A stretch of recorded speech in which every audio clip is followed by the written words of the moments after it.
This is like if a guy made a movie about everything that I was terrified of when I was high, plus Hot naked women. Plus, yeah, just drawings of giant boobs.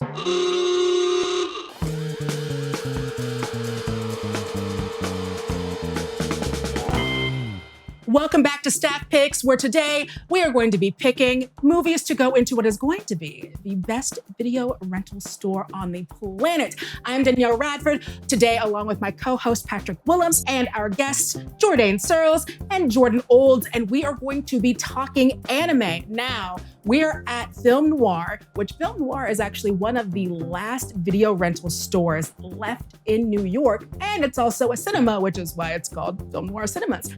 For this episode, we're going to be talking anime. That's right. And since we covered specifically Miyazaki, and he tends to dominate so much of the conversation, especially here in the West when it comes to anime, we are just going to talk about non-Miyazaki anime. Everything that's not directed by this one guy, that's what we're covering in this episode. Okay, enough chit-chat. Let's get into the picks. Jourdain, you can go first this time. Oh, great. So, for me, anime is a big blind spot. I've been told for years that Ghost in the Shell is like one of the top animes ever made. And for me, I was like, I haven't seen that. Or Akira. I flipped a coin, it was Ghost in the Shell. And this is like if a guy made a movie about everything that I was terrified of when I was high, plus Hot naked women. Plus, yeah, just drawings of giant boobs.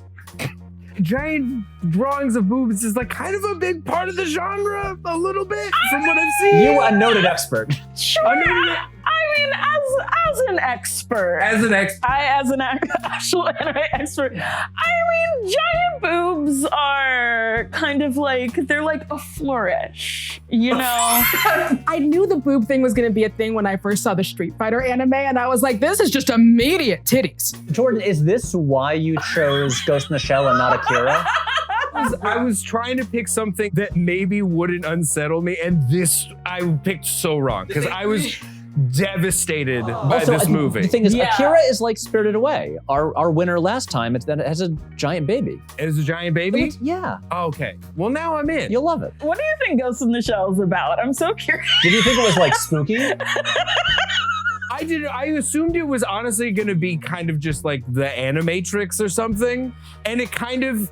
It kind of is. I mean, the Animatrix is Ghost in the Shell. The Matrix wouldn't exist without Ghost in the Shell, sure 100%. The idea of this movie is unbelievable.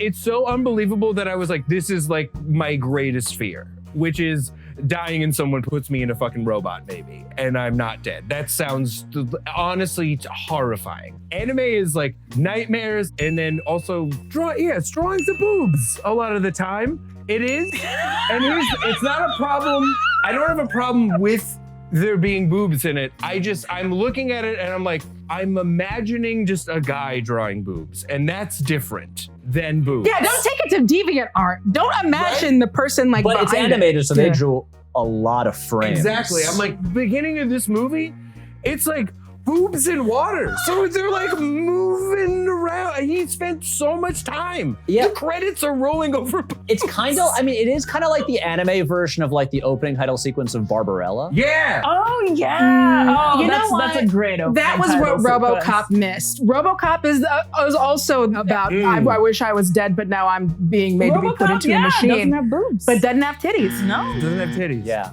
After watching this, I think that this is such a key gateway into the genre because the animation is so unbelievable. It's gorgeous. There's not a repeated frame in this entire thing. It is devastatingly scary to me. It is a masterpiece. Should I go? Yeah, go. Okay, I'm gonna say I'm an anime intermediate person, not an expert. There's so much I haven't seen, especially when it comes to anime television, because there's so much of it. But for movies, I went with another 90s classic. I went with Satoshi Kon's Perfect Blue. Satoshi Kon, one of the great auteurs of Japanese animation, whose career was cut tragically short. He only made like 4 or 5 movies, but he's one of the people example who's up there with Miyazaki. And I could have picked any of his movies. The reason I went with Perfect Blue is this is his first movie as a director. And some of his later ones get into very surreal imagery, the kind of stuff that you can only do in animation. We're talking Paprika, we're talking Millennium Actress, stuff like that. If you look at the script for this movie, this is the kind of movie that would normally just be made as a live action movie. This is like a psychological thriller horror movie. A young girl who's like a pop star who decides to transition into an acting career and then having like some sort of like crazy stalker and starts losing her grip on reality as like it seems like maybe someone is trying to kill her. Nothing about that fits into what we generally think of as animation. We think animation, we think usually fantastical stuff. Even like the Miyazaki stuff, it's all, with the exception of The Wind Rises, fantasy. And I think Perfect Blue is a really great argument for how animation can do everything. And this is a serious psychological thriller for adults that is really pretty gnarly and upsetting. It's great. It's really, really good. I love it. I rewatched it the other day. It is a blast. And in terms of like, talking about like, what animation can do and what's possible there, and especially the kind of stuff that is like never being done in Western animation, I think this makes a strong case for it. Jourdain, I know you've seen Perfect Blue. I mean, yeah, of course, it's Perfect Blue. And I mean, also it's like one of the most ripped off movies of all time, really. Yeah, I mean, Ghost in the Shell too.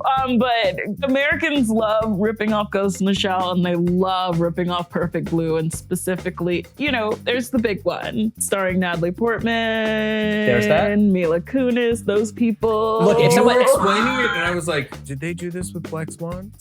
Black Swan is this. Yeah, it's like, here's the thing. If you see like an American thriller where someone looks into a mirror at the reflection, but then the reflection does something different, this is kind of the movie where that came from. Yeah, I mean, Satoshi is a genius. Like he was a genius, a famous depressed king, as are a lot of anime directors. But yeah, such a fascinating one because it becomes more relevant over time, not just because of the Black Swan comparison, which everybody has made at this point, but also just because, this is about a girl who is like a pop idol, and like pop idol culture in Japan is like very different. Like you're specifically this thing. So the idea of her becoming an actress, of her being able to do that, and especially like a role that takes something from her, like emotionally, the main character, she's switching careers and she's not sure if she's going to be taken seriously, kind of like if when Britney Spears was in Crossroads, like she famously was, and Dan Aykroyd played her dad in that movie. That was weird.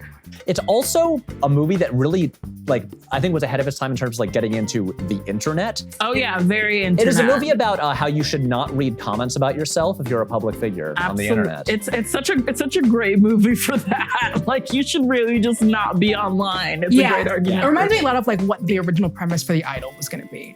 Yeah. Yeah. Yeah. And another example for like, hey, you want to see the origin? The better version of that story. Yeah. Danielle, what do you have? So I chose, mine is a little bit newer compared to the other movies that came out. I went with Your Name. Hey.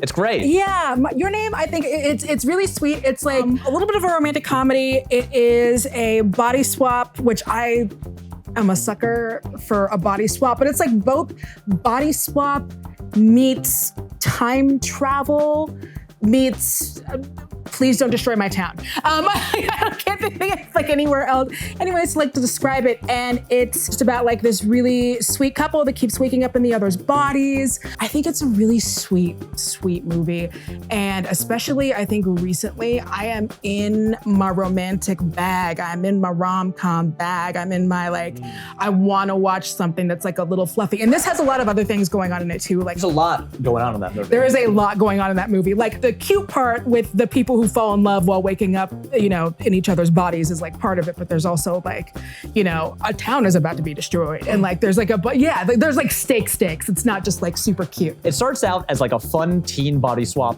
kind of comedy. And then it evolves into more stuff, but you don't want to say too much about it. And wasn't this, correct me if I'm wrong, wasn't this finally the movie that might have like broken Spirited Away's record for like at the box office in Japan? Like it was the biggest thing in like 20 very years. popular. And there's lots of also secret messages. I love secret messages. Who doesn't like a movie that's got like little secret, like I'm leaving you like a little secrety messagey thing. And next we are going to go to Jourdain. What did you grab? I have another Satoshi Kon, which is Millenium Actress, which is my favorite from him. It's like his masterpiece. It's kind of hard because like there's only like one Satoshi Kon movie that I don't actually enjoy watching, and it's Paprika. Paprika is very important. You should watch it. Nolan ripped it off for Inception. That's the other thing where it's like Satoshi Kon has been plundered to death. This is one that has not really been ripped off because you really can't rip off Millenium Actress, which is kind of like a tour through like Japanese film history, but in the view of just like a woman who like played all of these like integral parts, and she was in these films, and it's like a history lesson but in anime form, and it's just such a beautiful poetic way of like going in and out from certain films that she's in. And the ending is so beautiful. And Yeah, I almost picked it. For me, I was coming down to Perfect Blue, Millennium Actress, and I wanted to rewatch them both. Those were the two that I put in too. I was like either Perfect Blue or Millennium Actress. And I only had time to rewatch Perfect Blue, so I was like, someone else is gonna pick Millennium Actress.